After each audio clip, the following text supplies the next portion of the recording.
Ce journal vous est offert par le FPI, Fonds des promotions de l'industrie, votre partenaire privilégié pour la réussite de vos projets.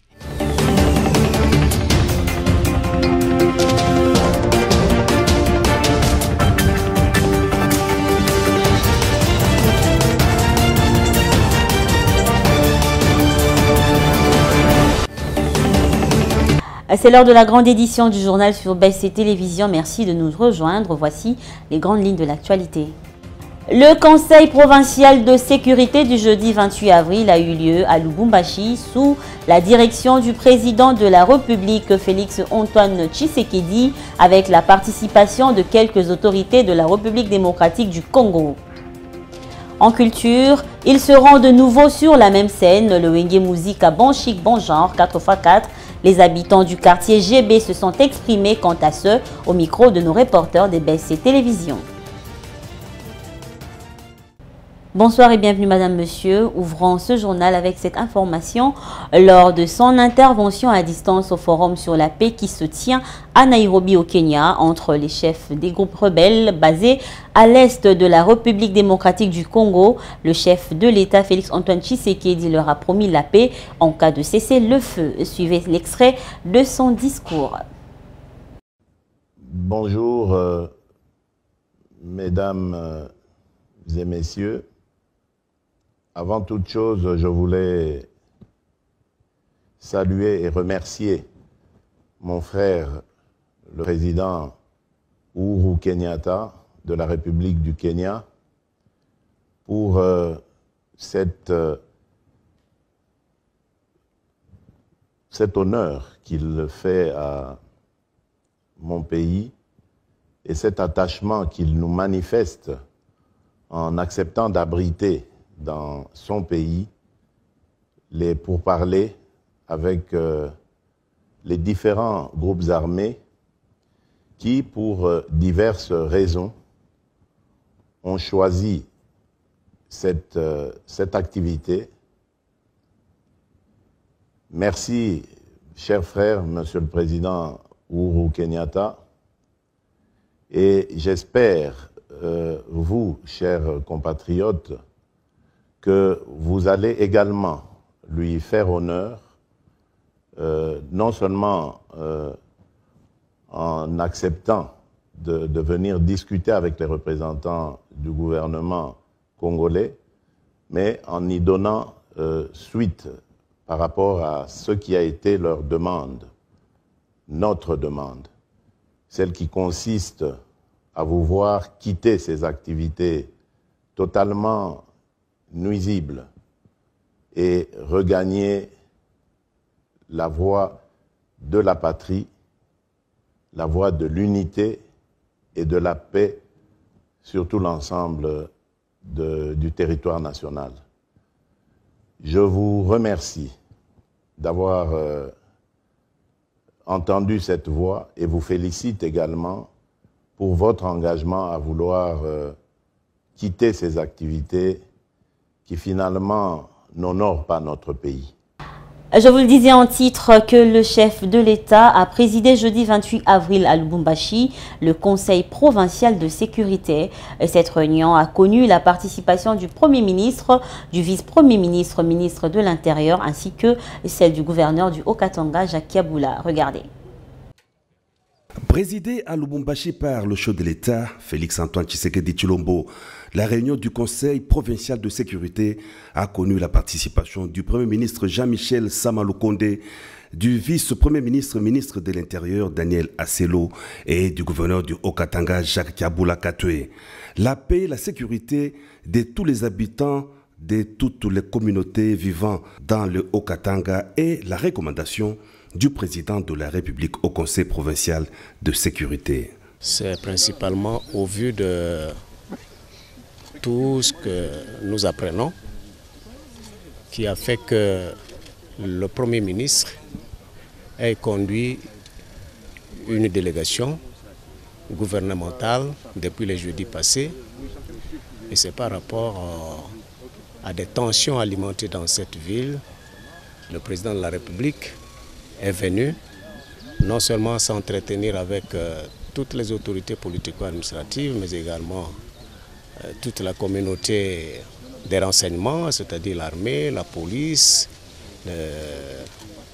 l'ANER, la DGM, tous ces services-là qui doivent contribuer à leur manière à sécuriser tout le monde, à faire respecter la paix, les droits reconnus à tout citoyen congolais. Voilà pourquoi le chef de l'État est venu et a pu faire cette réunion ici qui s'est bien déroulée. Le savoir vivre ensemble dans le respect des uns et des autres pour une cohabitation pacifique est la grande recommandation à tous les citoyens. En Ituri, plusieurs centaines de déplacés ayant fui la guerre à Niakoundé regagnent de plus en plus cette agglomération du territoire d'Irumu. C'est en tout cas une situation à la base de la reprise des activités socio-économiques et scolaires dans cette entité coutumière. Images et commentaires.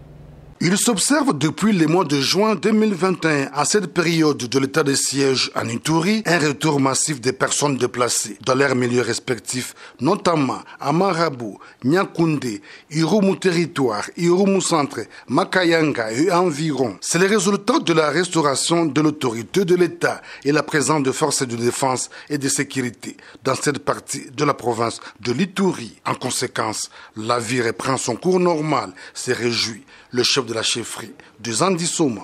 Je peux estimer à 70% les gens qui sont déjà avec nous ici. Et nous sommes concentrés ici au centre. Parce qu'il y a Tinakilima qui vient de reprendre. Il y a Sidabo qui a sept villages. Sur 7 villages, il y a déjà 6 qui commencent déjà à revenir parce qu'il y a 20, 30, 10, 15 ménages. Bon, c'est déjà un retour, quoi.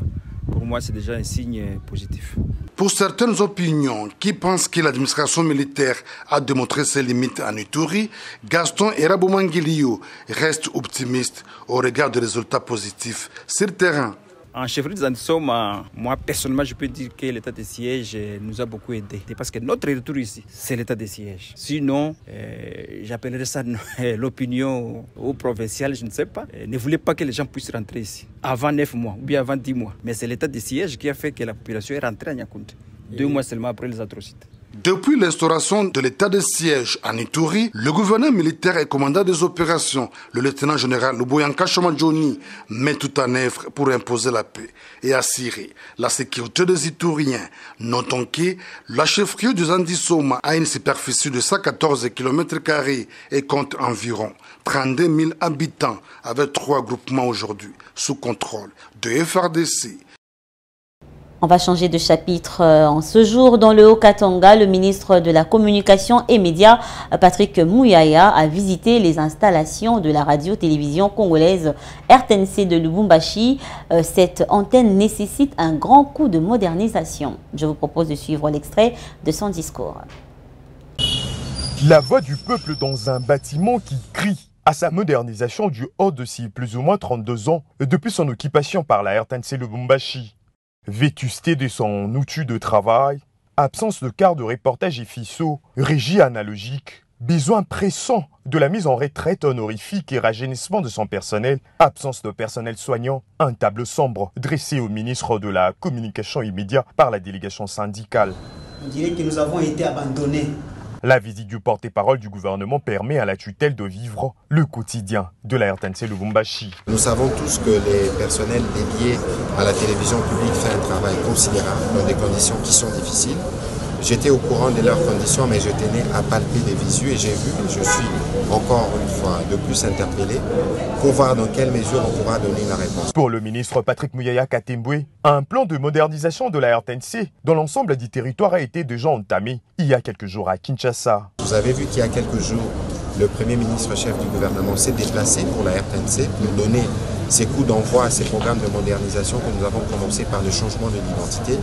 Eh bien, il y a un volet technique qui est en cours et ces volets techniques concernent aussi, heureusement, la station provinciale du Haut-Katanga. Deuxième station après celle de Kinshasa en termes de personnel et bâtiments, la RTNC Lubumbashi dans le Haut-Katanga attend impatiemment la réalisation du nouveau narratif du ministre de la Communication et Médias, porte-parole du gouvernement. On retourne une fois de plus en Ituri, la province honorée par le FC Tosepela de Mahagi qui prendra part au championnat national de football féminin à Lubumbashi après avoir été sacrée championne pour la saison sportive 2021-2022. Son président appelle la jeunesse iturienne à la culture de la paix. Suivez.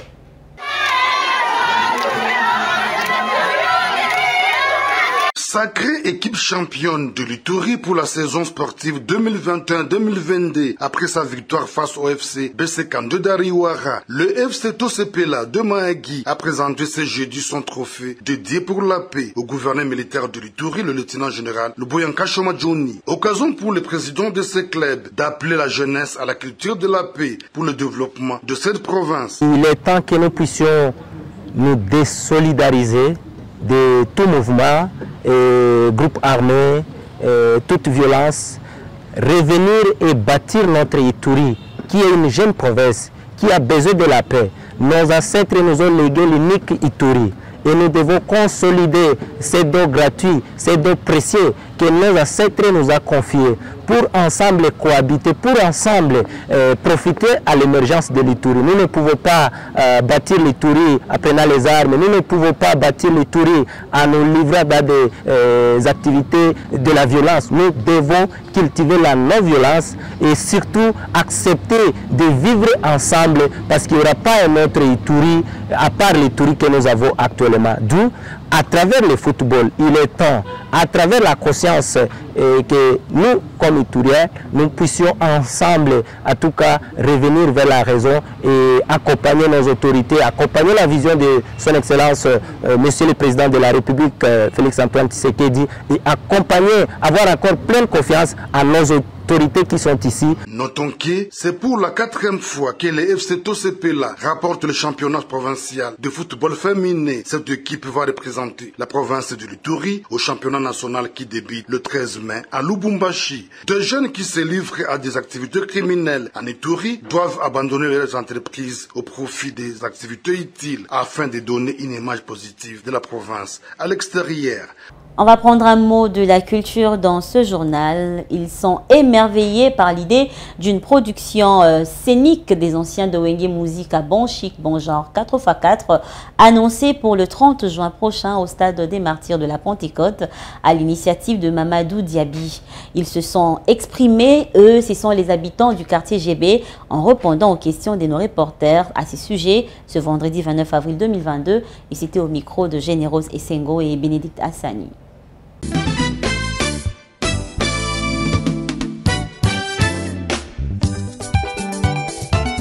Rassemblés par le producteur Mamadou Diaby, les anciens du groupe Wenge Musique à Bon Chic Bon Genre ou BCBG 4x4 vont livrer un concert le 30 juin 2022 à l'anniversaire de l'indépendance du Congo. Interrogé au sujet de ces retrouvailles d'anciens de Wenge BCBG et de leurs concerts en vie, les Quinois rencontrés ce vendredi 29 avril au quartier GB ont exprimé une joie immense et ont appuyé l'initiative. Ah non, pour nous vraiment c'est une bonne idée parce que biloko wana tout cas comme on a monté. Idée basée na ensemble on concert na stade.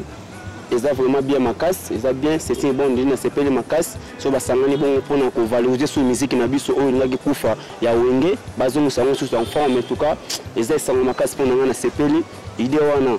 Nanga sentiment ya ma casse donc to quand ça Wenge o vena o Saddam azalaka présent na obenge tempête yango wana pelande to yoka le jour wana pelande ngezalaka donc bango pena vraiment pena bazaba na kini ya solo donc fait concert ane beta pena to mona pena bolingo wana ndenge bazalaka kala bazongisi yango avi na ngeza to sepel to moni ben kokota ba jibe mais le problème c'est quoi mais jusqu'à présent tozo tout na ton to mona ki Wenge bazaki bango nyonso mais où est Marie-Paul azatien bakoki bango nyonso mais Marie-Paul manta yamvu osala vocal wiza vivata la mulo clara la vérité finira par triompher la force mais tout le monde Marie-Paul te donc on va ajouter tant qu'artiste fait bato balinga ba combattre faire répondre à Wenge faire banana Wenge kala Jésus de nuance à banana Wenge kala donc faire les joies zangi na concert on a ce que Wenge a complété.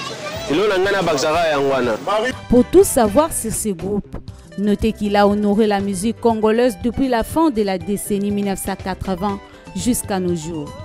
Divisé en 1998, le vedette de Wenge Musica ont notamment constitué deux ensembles à succès, Wenge Musica Maison Mère et Wenge Musica BCBG, sous la houlette respectivement de Ngia Mama Kandadi Weranson et de Jean Bedin Pianadi Papa Chéri. Pour la production scénique de ces 30 juin, toute le tête d'affiche de Wenge Musica BCBG 4x4, à savoir Manda Chante, Weranson, J.B. Piana, Adolphe Dominguez, Didier Massela et les autres seront de la partie.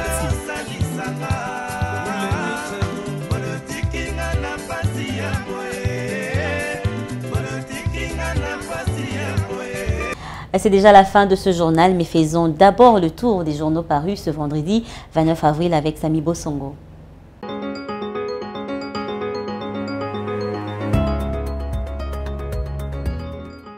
Bonjour.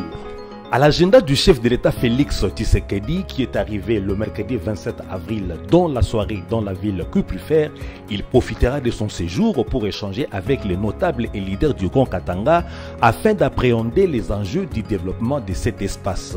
Le numéro 1 de la République va également visiter quelques ouvrages réalisés dans différentes localités du Grand Katanga pour évaluer les progrès socio-économiques réalisés pendant ces 3 premières années de mandature. C'est à lire sur la prospérité online.net sous le titre Félix Tshisekedi accueilli en triomphe à Lubumbashi. L'un des titres de l'agence congolaise de presse d'aujourd'hui, le Sénat autorise l'application de la convention entre la Belgique et la RDC.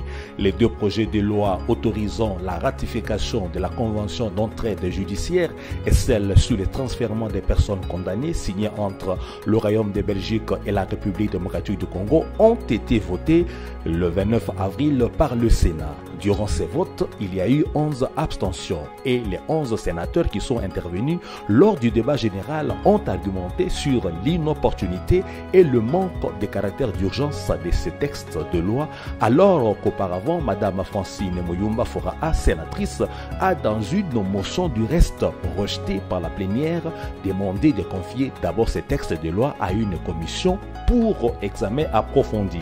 Sous son titre, vers une hausse des prix d'huile de palme et des produits cosmétiques à la suite de la suspension des exportations indonésiennes, DeskEco.com renseigne notamment que l'Indonésie, premier exportateur mondial d'huile de palme, suspend les exportations pour assurer la disponibilité de produits alimentaires sur son propre territoire et que la nouvelle a été annoncée par le président indonésien Joko Widodo dans une vidéo diffusée vendredi dernier, rapporte le média businessam.b. Cette décision est motivée par la nécessité des dirigeants indonésiens de vouloir assurer la disponibilité de produits alimentaires alors que l'inflation alimentaire mondiale atteint un niveau record à la suite de l'invasion de l'Ukraine par la Russie. Dès lors, la suspension des exportations d'huile de palme et de ses matières premières entraînera très probablement une hausse des prix des produits alimentaires emballés, des gâteaux et des cosmétiques dans le monde entier. La revue de presse de ce vendredi 29 avril se termine avec cette information éprouvante de DeskEco.com. Bon début de week-end chez vous.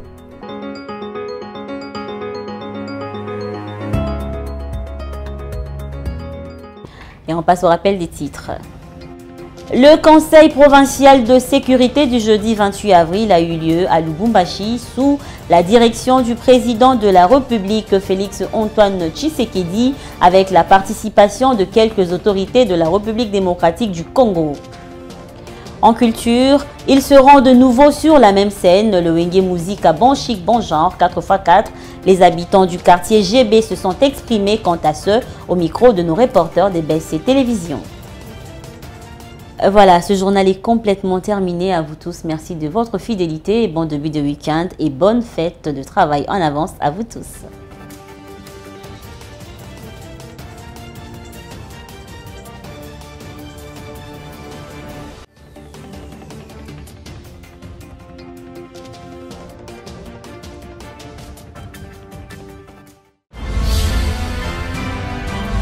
Ce journal vous a été offert par le FPI. Des promotions de l'industrie. Votre partenaire privilégié pour la réussite de vos projets.